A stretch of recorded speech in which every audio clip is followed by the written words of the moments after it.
Merci, merci. Vous avez vu depuis le début de cette réunion qu'effectivement il y avait du renouveau, il y a du renouveau dans la vie publique et dans la politique dans ce bassin.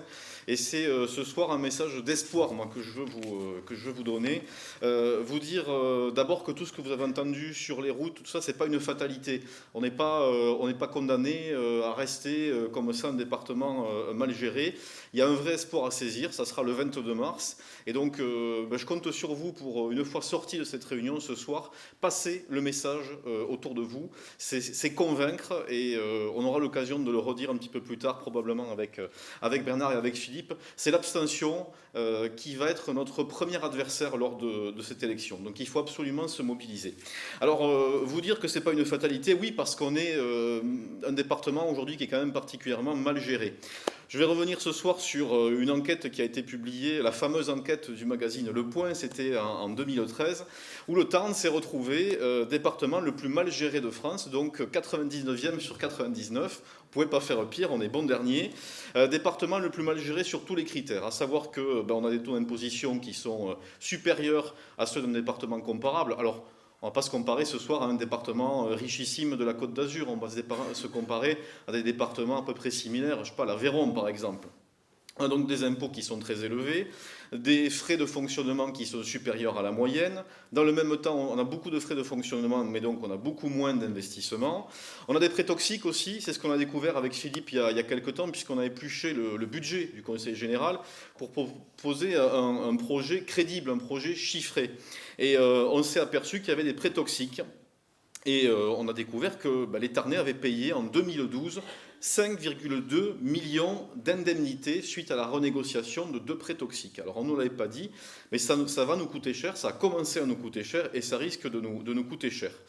Sachez que le Tarn a un endettement supérieur de 40% à la moyenne des départements de même strate. Sachez que si on avait des frais de fonctionnement, je ne dis pas qu'on soit les meilleurs de la classe, vous voyez, mais qu'on soit juste la moyenne, on pourrait tous les ans économiser 7,5 millions d'euros, qui irait bien sur d'autres budgets, on va en reparler dans quelques instants. Si on prend le bilan de la majorité sortante socialiste dirigée par Thierry Carcenac, et dont les conseillers généraux sortants, Daniel Vialel et Didier Oulès, sont solidaires, ils ont voté toutes ces décisions. Si on prend ce bilan 2000 à 2014, si on additionne Cap Découverte, je vous rappelle que c'est plus de 2 millions d'euros par an qu'on donne depuis des années, si on additionne le coût de fonctionnement des structures satellites parallèles de la grande pieuvre départementale, si on ajoute à ça les prêts toxiques, si on ajoute les frais de fonctionnement au-delà du raisonnable, sur 2000-2014, on s'aperçoit qu'on aurait pu économiser 42,2 millions d'euros. Plus de 42 millions d'euros, c'est une somme considérable.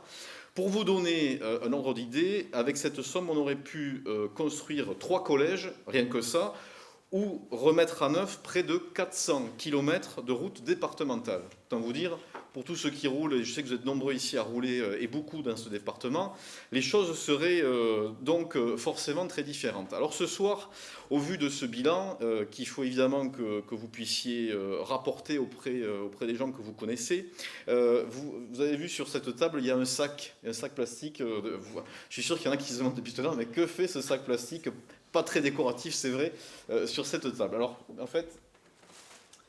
fait, dans ce sac plastique, il y a quelque chose qu'on va sortir ce soir. Vous voyez, ça commence à dépasser, en fait. Et donc, ce soir, officiellement, nous remettons le bonnet d'âne de la mauvaise gestion à la majorité sortante.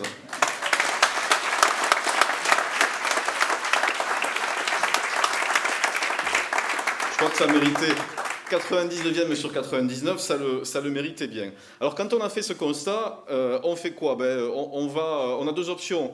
Il y a soit l'option des sortants qui est de continuer à augmenter les impôts, vous savez, on vous en remet un petit coup de gourdin tous les ans, ou alors de faire ce que nous, par exemple, on est contraints à faire ici à la ville de Mazamet, mais que d'autres élus ont fait ici, notamment Pascal Bugis sur Casse ou Bernard Carayon sur Lavore.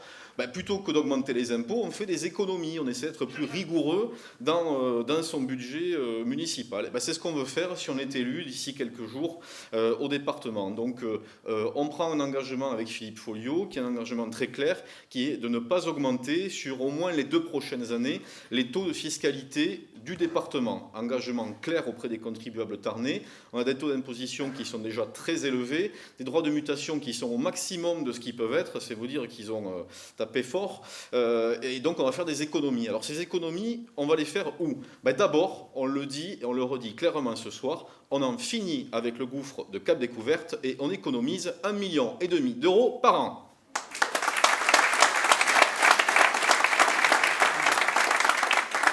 Parce que sinon, on peut financer tout et n'importe quoi aux quatre coins du département. On peut construire une tour Eiffel à Mazamet. On peut faire des choses. Voilà. Donc, il faut faire des choses raisonnables. On supprime aussi les voitures avec chauffeur. Alors ça a beaucoup embêté les sortants qu'on parle des voitures avec chauffeur, parce qu'apparemment, ils l'ont ressorti dans leur réunion publique. Il y a bien des voitures avec chauffeur au département du Tarn, au conseil général.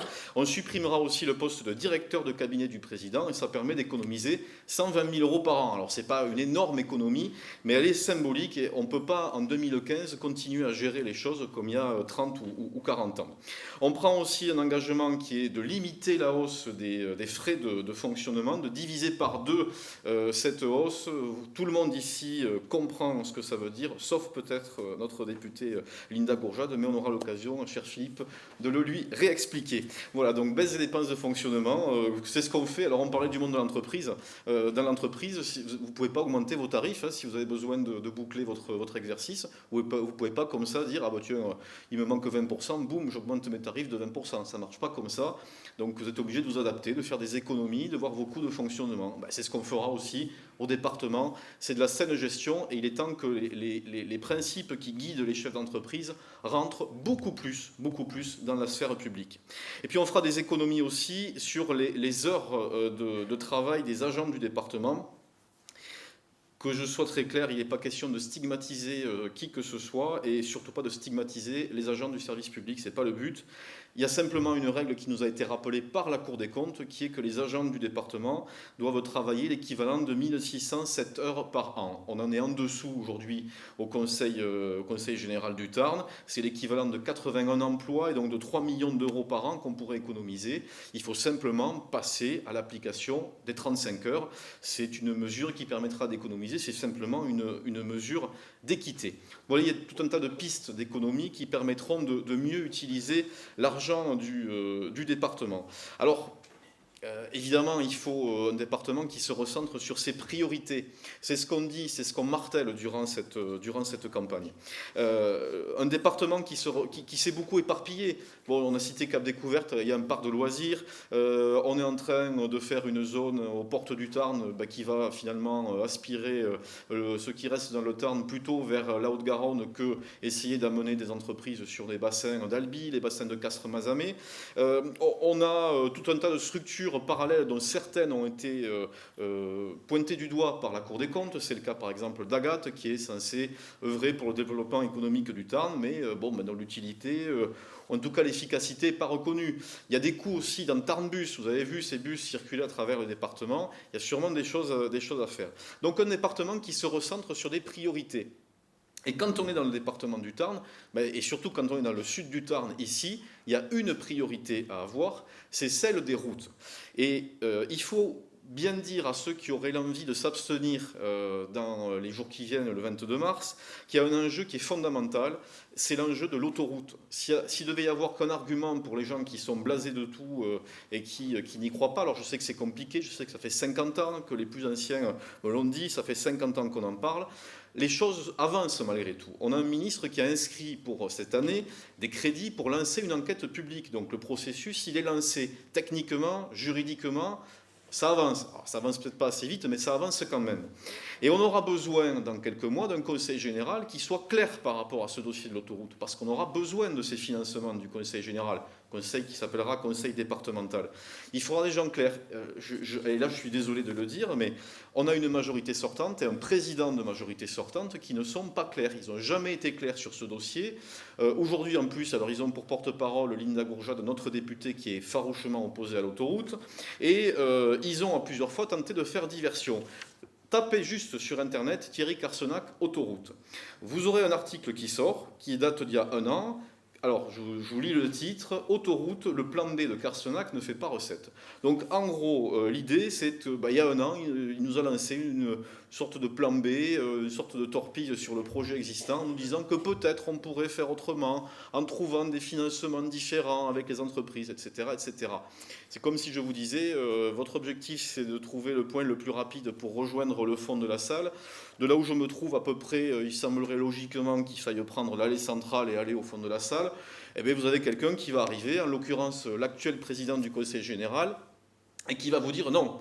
Non, on va trouver une solution, vous allez voir, j'ai trouvé mieux. On va passer par l'issue de secours derrière, on va aller faire un petit tour dans le jardin public, on va revenir par les extérieurs du Palais des Congrès, reprendre l'allée principale et revenir. Et là, ce sera beaucoup mieux. C'est pas crédible. C'est pas crédible, ça a fait perdre du temps. Et si cette même majorité repasse, vous pouvez être sûr que d'ici quelques mois, quand le Conseil général du Tarn devra dire combien il met sur le projet d'autoroute Castres, Mazamet, Toulouse, vous pouvez être sûr qu'on aura des ambiguïtés et qu'on y est à nouveau, on ne sait pas, pour 1 an, pour 5 ans, pour 30 ans ou pour 50 ans. Donc on a besoin d'une majorité claire. Et pour les gens, encore une fois, je sais que ce soir vous êtes venus, vous êtes intéressés par ces enjeux départementaux, mais vous avez sûrement des gens autour de vous qui n'en voient pas forcément l'évidence. Dites-leur vraiment que c'est un enjeu vital.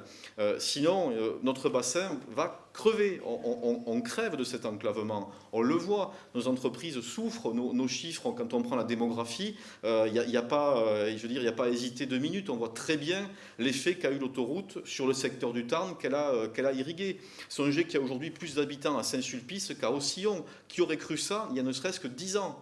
Voilà où on en est aujourd'hui et voilà ce dont il faut sortir. Cette autoroute, elle n'est pas loin. On peut l'obtenir, on peut y rouler dans les années qui viennent, mais pour ça, on aura besoin d'une majorité qui soit très claire et c'est le 22 mars que vous devrez faire ce choix.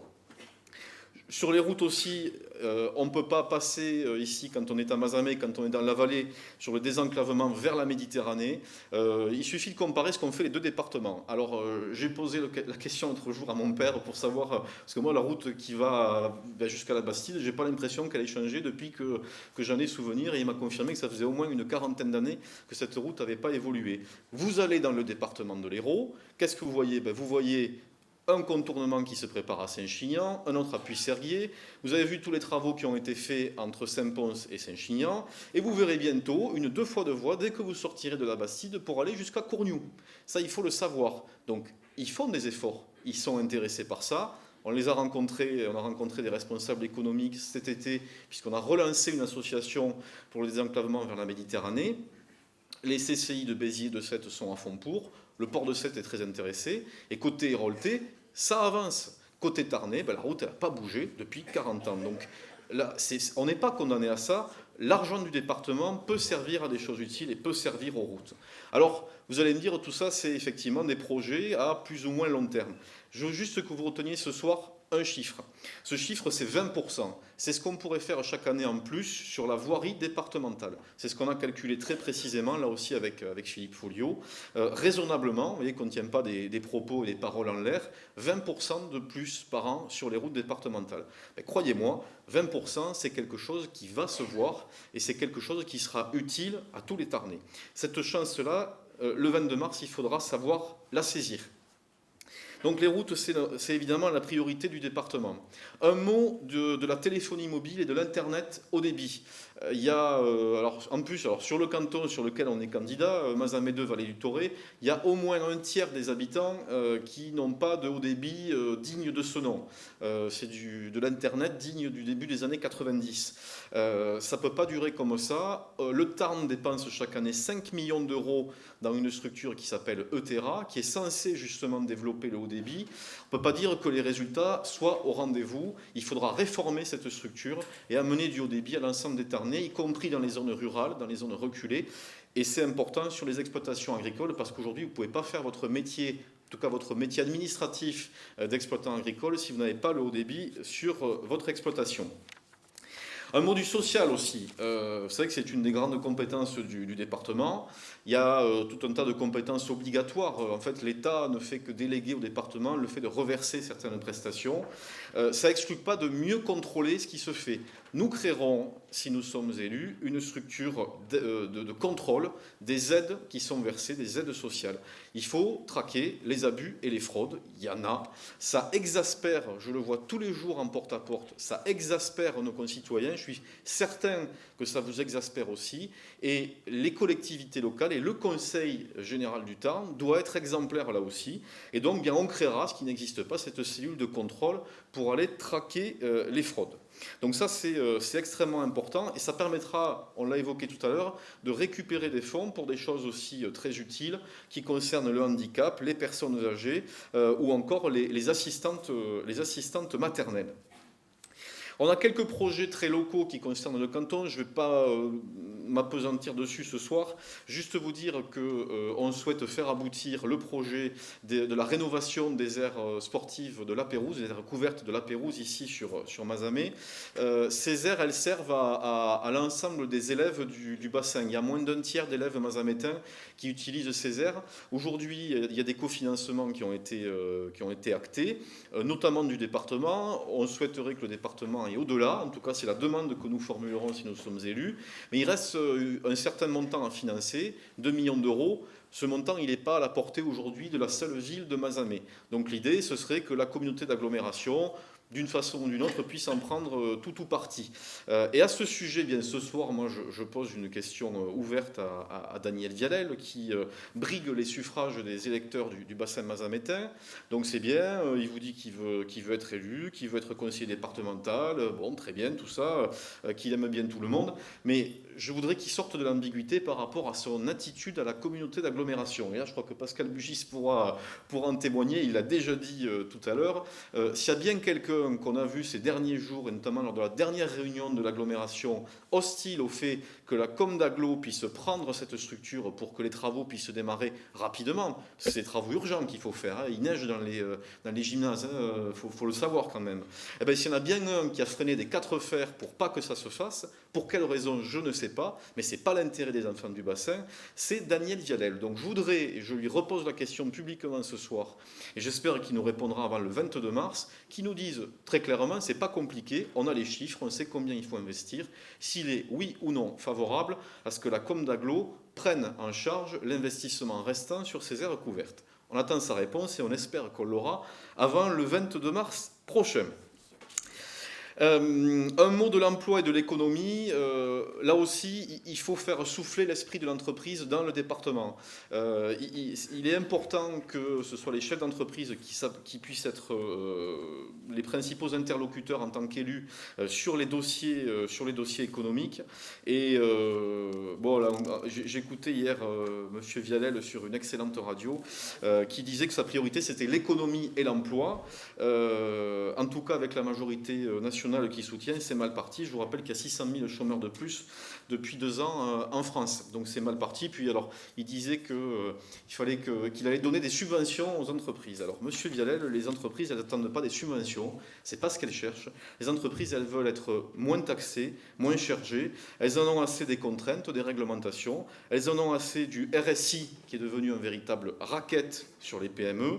Elles ne veulent pas de l'usine à gaz du compte pénibilité voté par vos amis, Monsieur Vialel, des temps partiels de 24 heures imposés, d'un code du travail qui fait 3000 pages et d'un pays qui se morfond, alors que la croissance est repartie partout en Europe, aujourd'hui à des taux de croissance de 0. Donc l'économie, il faut d'abord faire confiance aux chefs d'entreprise. Et la première aide qu'on pourra donner, on l'a évoqué, et Philippe le redira tout à l'heure, c'est d'arrêter d'augmenter la pression fiscale sur les entreprises. On aura pour terminer un volet touristique à développer sur ce secteur. On essaie de travailler avec les maires du bassin et de la vallée du Torrey sur la création d'un pôle touristique. Ça nous tient à cœur. J'en profite pour dire que nous serons extrêmement vigilants, si nous sommes élus, sur le respect et la protection des paysages. On a une montagne noire qu'il faut absolument préserver et protéger. Et il faudra être vigilant, notamment sur le développement de l'éolien.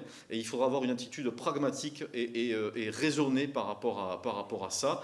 L'énergie renouvelable ne s'arrête pas à l'éolien. Il y a d'autres sources d'énergie renouvelable. Et il faut être très prudent. Il faut respecter la loi d'un côté, sur les projets qui sont actés, votés et validés par les tribunaux. C'est ce qu'on demande à Sivens. On ne va pas faire double jeu sur les éoliennes. Mais sur les futurs projets qui pourraient arriver, moi je le dis très clairement, il faut qu'on ait une vision d'ensemble et il faut qu'on puisse se poser, regarder l'ensemble des projets qu'il y a à l'échelle du territoire et ne pas laisser faire un mitage continu du paysage par la prolifération des éoliennes. Donc ça, c'est un dossier sur lequel nous serons extrêmement vigilants. Voilà quelques-uns des projets, des dossiers qu'on va défendre. Pour conclure, je vous dirai encore une fois que l'élection va se jouer le 22 mars. Vous savez qu'il y a 2 tours, 22-29 mars, mais c'est le 22 mars. C'est au premier tour que ça va se jouer. On est dans des conditions très particulières. Il y aura probablement, et malheureusement, vous allez nous aider à lutter contre ça, une abstention élevée. Vous savez que pour se maintenir au second tour, il faut faire 12,5% des inscrits. Ça veut dire que si vous avez 50% d'abstention, il faut faire 25%. Si vous avez 60% d'abstention, il faut faire plus de 31% des voix. Donc je peux vous garantir qu'au soir du premier tour, ça risque d'être l'hécatombe. Donc c'est le 22 mars que ça va se jouer, dès le premier tour. Et c'est ce soir-là qu'il faudra saisir cette chance unique d'avoir une nouvelle majorité dans ce département. Une majorité qui va traiter équitablement l'ensemble du territoire. Alors c'est vrai que nous ici, le canton Mazamet 2, Vallée du Thoré, on est les plus au sud-est. On est les plus loin des centres de décision et des centres d'investissement. On voudrait que ça change. On n'est pas condamné à être les oubliés, les éternels oubliés de ce département. Et puis pour terminer, je voudrais vous raconter ce qui m'a été beaucoup dit en porte-à-porte ces derniers jours par beaucoup d'anciens qui me rappellent qu'il y a un peu plus d'une 50aine d'années, on a refusé ici, que ce soit à Mazamet ou à Castres, on a refusé le projet d'autoroute qu'il y avait à l'époque. Et l'autoroute, elle est passée dans l'Aude, c'est la 61, vous la connaissez aujourd'hui, et elle passe en Narbonne, Carcassonne et Castelnaudary. Pour des raisons sur lesquelles je ne reviendrai pas ici, le bassin l'a refusé. Le train du désenclavement, ça fait donc 52 ans qu'il n'est toujours pas repassé. Comme quoi, une erreur historique, elle peut coûter très cher, et elle peut coûter très cher très longtemps. 52 ans après, on n'a toujours pas retrouvé et vu repasser ce train du désenclavement. Ce train du désenclavement, il va repasser dans quelques jours, dans 12 jours exactement, le 22 mars, entre 8h et 18h, dans votre bureau de vote. Ça vous prendra 5 minutes pour prendre le train, et ça prendra à ceux que vous convaincrez ce soir au sortir de cette réunion, 5 minutes pour prendre ce train du désenclavement. Alors c'est dans 12 jours maintenant, vous n'aurez besoin que de 5 minutes pour saisir cette chance historique, pour pas qu'on ait encore à attendre 52 ans, saisissez-la dans quelques jours. Merci.